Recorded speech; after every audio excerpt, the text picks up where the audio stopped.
saja bisa langsung kepada beliau untuk sesi ketiga ini, untuk materi ketiga. Kepada beliau diperkenankan dengan hormat.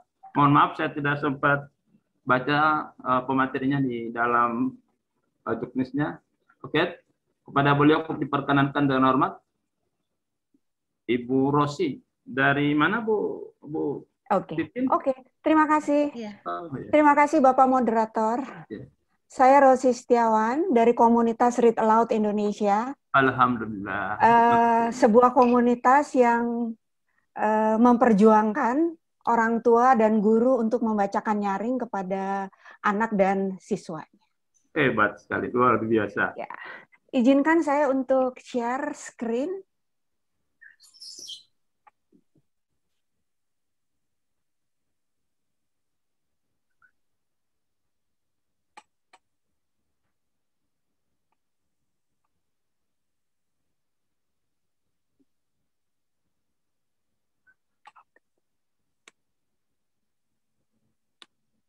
Jadi kalau masih ingat bahwa 16 Maret minggu depan kita akan memasuki 1 tahun di mana dimulailah siswa-siswa untuk belajar di rumah.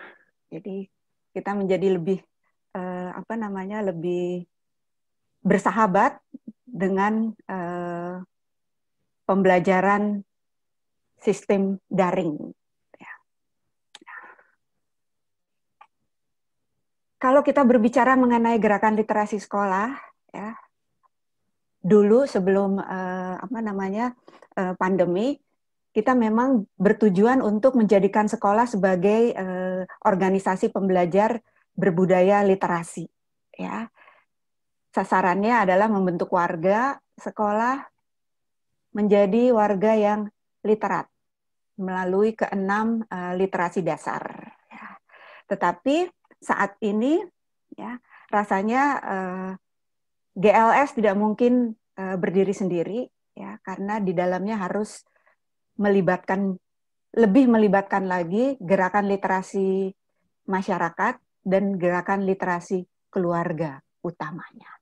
Karena anak-anak akan menjadi 24 jam bersama keluarga. Ya. Ini tadi sudah disinggung juga, ya. Apa saja sih, kenapa sih kita harus menumbuhkan warga yang literat, ya, melalui 6 literasi dasar. Tadi juga oleh Pak Praptono sudah disampaikan bahwa kita harus mengembangkan keenam literasi dasar dan juga karakter untuk menjadikan profil pelajar Pancasila.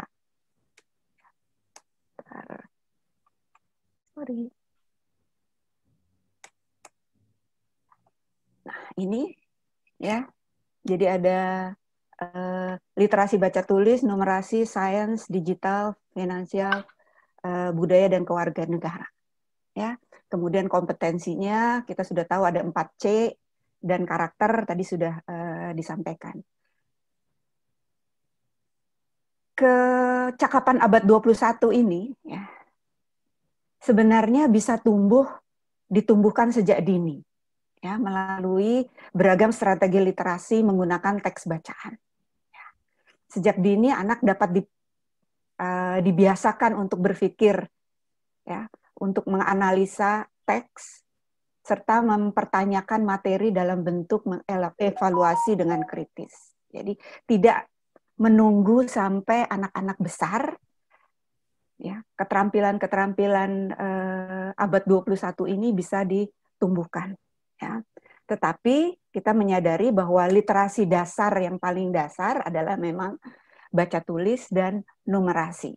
Ya, baca tulis di dalamnya termasuk menyimak, berbicara, membaca dan menulis, kemudian numerasi, berhitung, menghitung, mengamati, menggambar. Gitu. Ini adalah masuk dari numerasi. Ya. Jadi bukan hanya sekedar matematika saja. Gitu ya. Dan kecakapan literasi siswa ini ternyata dipengaruhi oleh kebiasaan membaca siswa. Ya. dan juga akses terhadap bacaan, baik cetak maupun digital. Dan yang tak kalah penting, yang mungkin menjadi tantangan bagi teman-teman guru di sini adalah frekuensi guru melakukan kegiatan membaca di sekolah. Ternyata berpengaruh terhadap kecakapan literasi siswa dan juga tingkat pendidikan orang tua. Ya. Kemudian kebiasaan membaca yang bagaimana yang diharapkan untuk dapat mengembangkan literasi baca tulis dan numerasi. Ternyata anak-anak memerlukan pengalaman membaca yang menyenangkan, baik di rumah dan di sekolah. Ya. Kemudian diperkenalkan kegiatan membaca ini sejak dini, sedini mungkin. Ya. Dan ada 4 cara yang kami melihat bisa dilakukan oleh rumah, ya, dalam kondisi pandemik sekarang. Ya. Jadi ada 4. Ya, 4 dan 4, ya. Jadi ada 4-nya adalah opportunity. Jadi kita orang tua mempunyai kesempatan untuk berkegiatan dengan anak, ya, melalui mengembangkan kecakapan mendengar, berbicara, bernyanyi, bermain anak-anak, ya. Kemudian recognition, jadi melakukan pengakuan, ya, terhadap anak-anak bahwa anak-anak bisa, ya. Kita menghargai pencapaian anak, kemudian interaksi, ya, di mana kita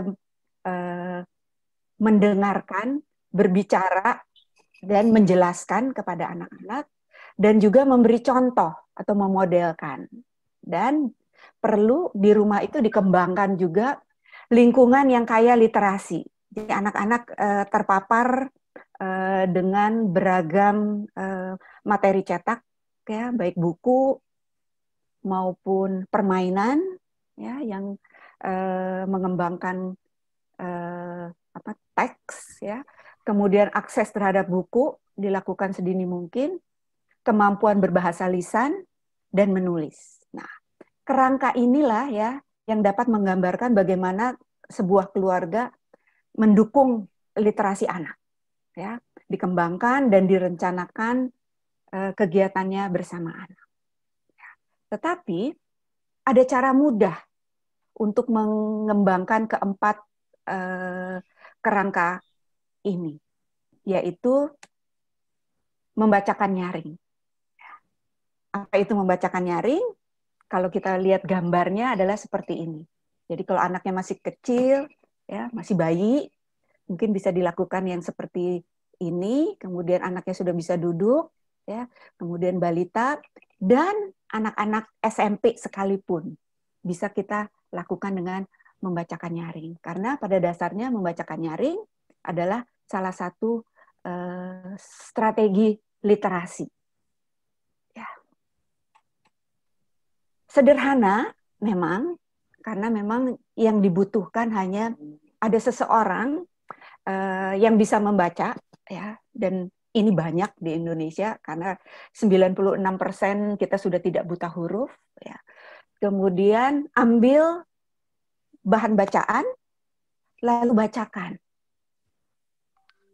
Inilah yang akan membangun kedekatan anak dengan buku, ya, dan juga kemauan anak untuk membaca buku yang tadi kita bacakan. Diawali dengan itu. Dan juga ada bonusnya. Kita menjadi lebih dekat dengan anak, ya. Kalau guru yang melakukan, guru lebih dekat dengan siswanya. Kemudian kita sudah menjadi teladan membaca. Jadi anak mempunyai teladan membaca. Karena pada dasarnya anak adalah peniru ulung, ya.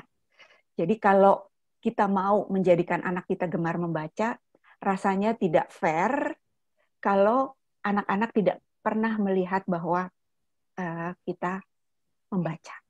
Dan kegiatan membacakan nyaring, ya, ketika kita membacakan nyaring, tidak mungkin anak tidak melihat bahwa kita sedang membaca. Orang tua sedang membaca, guru sedang membaca. Jadi inilah mengapa keempat strategi tadi untuk mengembangkan kecakapan literasi anak bisa dilakukan dengan satu kegiatan ini. Karena ketika membacakan nyaring, selain anak melihat kita membaca, anak juga sudah terpapar dengan materi bacaan, kemudian anak juga belajar bagaimana cara membaca yang baik dan benar, ya, dan anak juga sudah memiliki tambahan kosakata melalui kegiatan membacakan nyaring. Karena kosakata adalah unsur yang penting untuk anak belajar berbahasa dan berkomunikasi. Inilah kira-kira jabaran dari membacakan nyaring. Ya. Ketika kita membacakan nyaring, yang ditangkap oleh anak adalah deretan kosakata yang membuat anak menyimak. Ya. Kemudian kalau kosakata anak sudah banyak, akhirnya dia bisa berbicara, membaca, dan menulis. Dan menyimak merupakan unsur penting karena merupakan jembatan bagi berbicara, membaca, dan menulis. Ya. Kemudian ketika membacakan nyaring, terdapat intonasi dan irama, ya, yang membuat bacaan lebih mudah dipahami, dan juga meningkatkan daya konsentrasi menyimak anak, ya, dan juga menarik minat pada bacaan. Dan ketika membacakan nyaring, bukan menyelesaikan satu buku, tetapi menikmati interaksinya. Ya. Ini meningkatkan kepercayaan diri anak, ya, anak menjadi nyaman dan memotivasi belajar. Inilah salah satu membacakan nyaring sebagai strategi literasi karena dapat membantu pemahaman anak. Kemudian membacakan nyaring juga ketika kita membacakan nyaring terdapat multimodal teks. Ya. Jadi ada teks, ada linguistik, ada gesture. Jadi anak melihat bagaimana ekspresi orang tua ketika membacakan buku, ketika guru membacakan. Kemudian ada visual, karena kita bisa memilih buku yang ada gambarnya, ya, terutama untuk anak-anak yang PAUD dan TK, SD kelas awal dan SD kelas tinggi, dan juga ada aural, ada suara, ya, dan juga ada spasial. Jadi ada pergerakan, ya, ketika anak-anak membaca, dia ada pergerakan dari kiri ke kanan, dari atas ke bawah, ya, karena memang susunan buku adalah demikian. Jadi ini bergerak.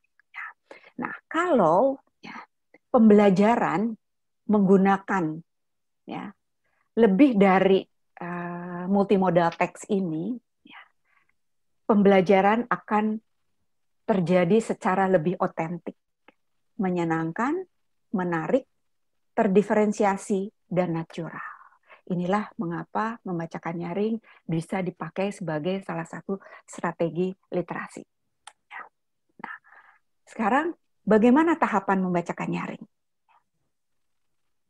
Kelihatannya agak ribet, ya, tetapi untuk memudahkan memang kami membagi menjadi 4 kegiatan, ya, yaitu kegiatan persiapan, di mana isinya adalah beberapa kegiatan persiapan sebelum membacakan nyaring, kemudian kegiatan awal membacakan nyaring, kita mengaktifkan pengetahuan latar, kemudian saat membacakan nyaring senantiasa berinteraksi, ya, dengan anak dan berinteraksi menggunakan bahan bacaan atau buku yang sedang kita bacakan, dan setelah membacakan nyaring kita menceritakan kembali dan melakukan diskusi dengan anak, ya. Nah, apa saja persiapan?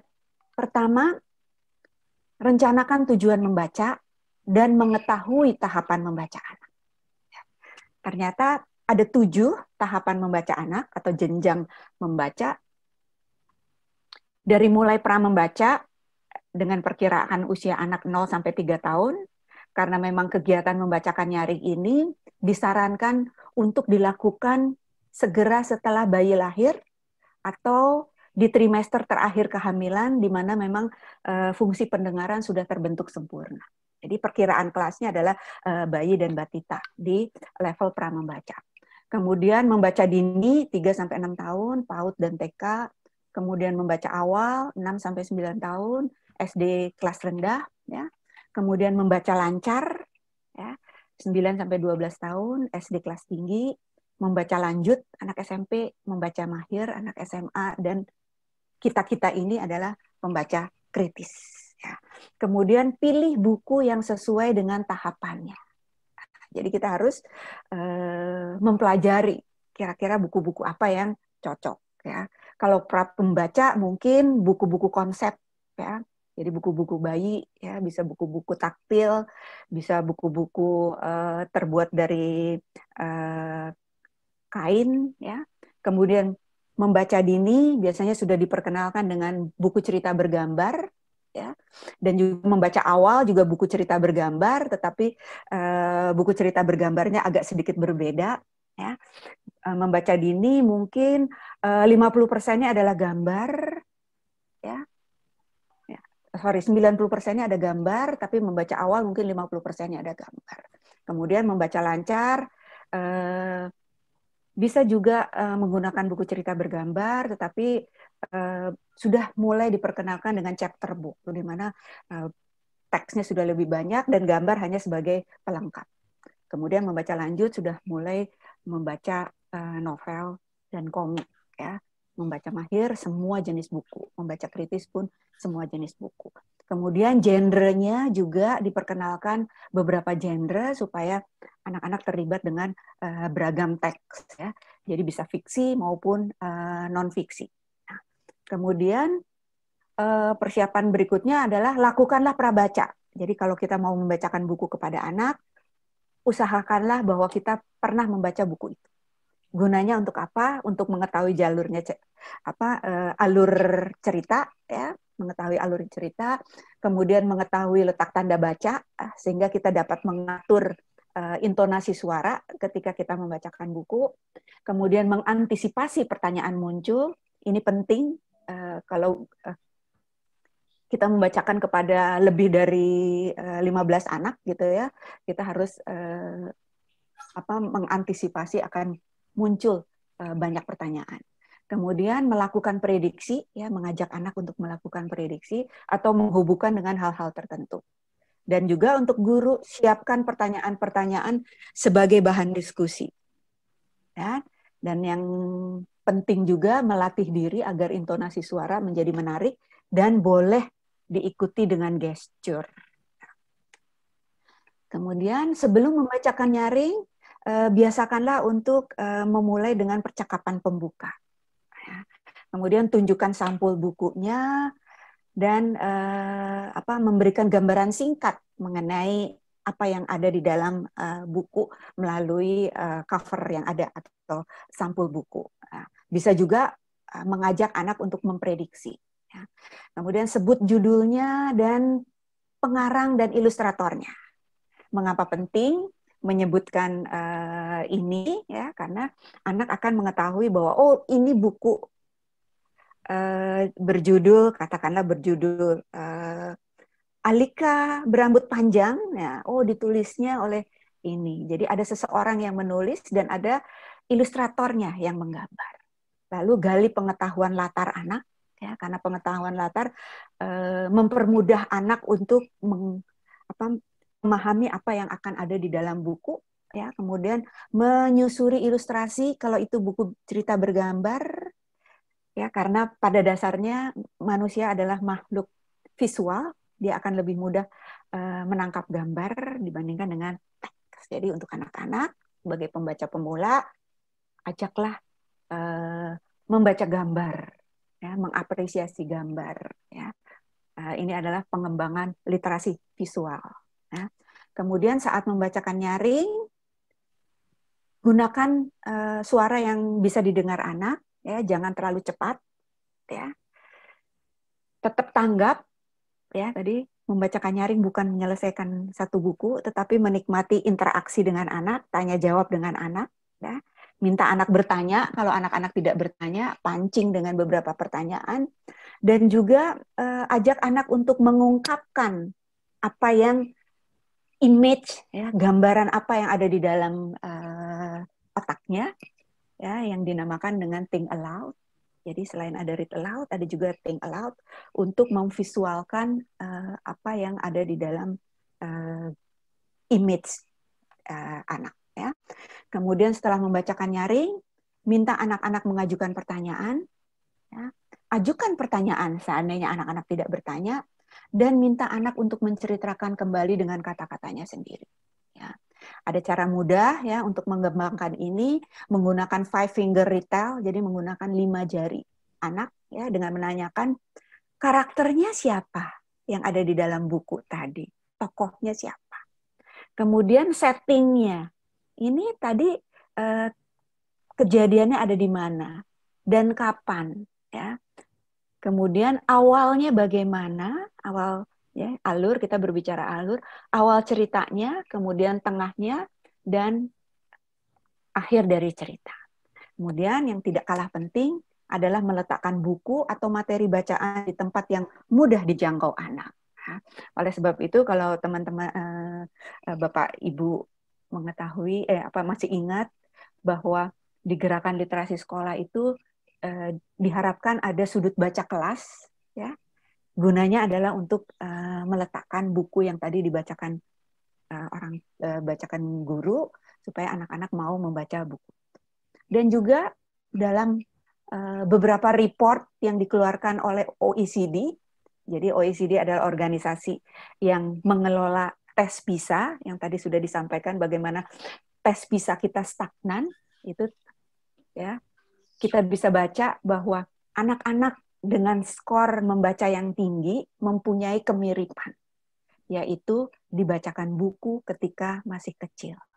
Dan ada guru yang membacakan buku dan ada kegiatan membaca mandiri. Itulah akhir dari paparan saya. Terima kasih. Oke.